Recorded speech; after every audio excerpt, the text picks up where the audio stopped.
Ambika masih merasa pusing dan muntah-muntah akibat minum kemarin. Sanskaran mengira Ambika sedang hamil. Ambika pun menginyakannya dan memanfaatkan situasi itu agar Miti dan Ekadasi tidak berani mendekatinya. Dan Sanskran akan menuruti semua keinginannya. Ekadasi memberikan alat tes kehamilan karena Ambika menolak untuk dibawa ke dokter. Ambika menggunakan lipstik untuk membuat garis merah yang menandainya positif. Di dalam kamar, Miti menunjukkan foto yang dia ambil saat dia tersesat di hutan kepada Akash. Miti memperlihatkan foto papan penunjukan jalan yang menghadap ke kiri. Miti mengatakan kalau Ambika lah yang melakukannya. Tapi Akash tidak percaya. Ratore yang sedang berkunjung untuk menemui Miti itu mendengar penjelasan Miti. Mulai dari sini Ratore merasa bahwa Miti membenci Ambika. Miti diam-diam mengikuti Ambika ke rumah sakit. Ia melihat Ambika menggoyok seseorang suster untuk membuat surat pernyataan positif yang palsu. Miti pun merekamnya dengan ponsel miliknya.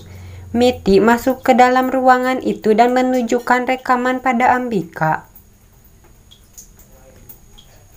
Miti memaksa Ambika untuk pulang, namun Ambika berhasil kabur dengan cara melemparkan piring bubuk holi ketika mereka sedang melewati kerumunan yang sedang merayakan hari Holi. Miti kehilangan jejak Ambika.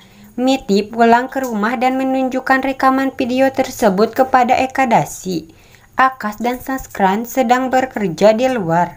Miti berusaha mengirim video itu langsung ke ponsel Akash, tapi tidak bisa. Miti menelepon Akash dan memintanya untuk segera pulang karena ada hal yang penting yang akan disampaikannya. Beberapa saat kemudian, Miti menerima telepon dan yang memintanya untuk datang sendirian ke suatu tempat. Dalam waktu 20 menit, Ambika mengancam akan bunuh diri kalau Miti tidak menurutinya. Miti pun bergegas pergi ke tempat yang dijanjikan.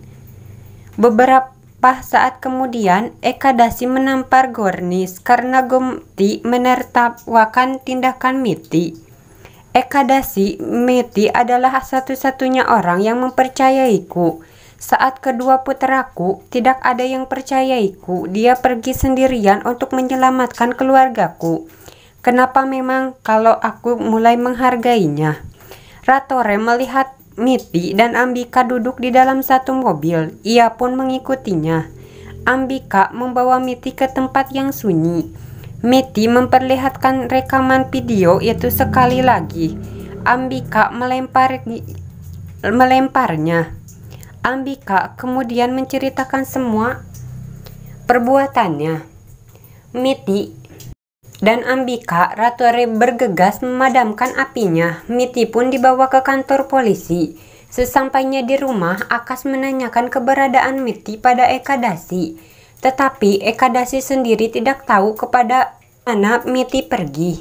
Tak lama kemudian polisi menelepon rumah Bundela. Sanskran shock mendengar kabar kalau Miti ada di kantor polisi. Ia lebih shock lagi mendengar kabar tentang Ambika. Akash datang ke kantor polisi untuk menemui Miti. Ia merasa sedih melihat Miti terjeruji.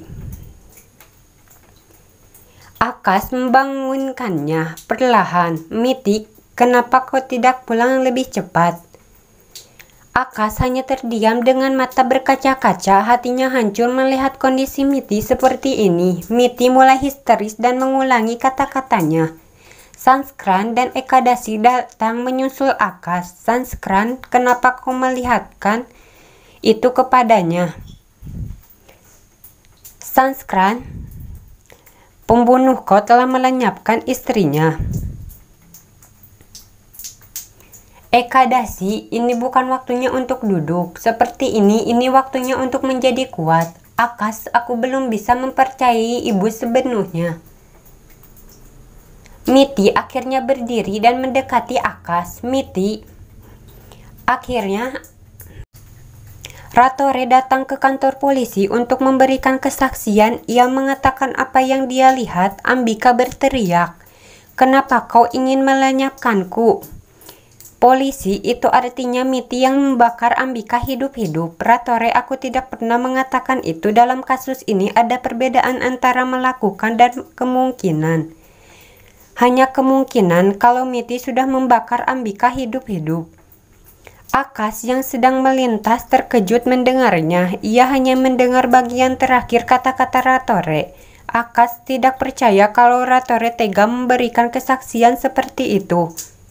Damini dan Tuan Takur melihat keadaan Miti. Damini syok melihat jari-jari Miti lembam karena ulah polisi gasinya.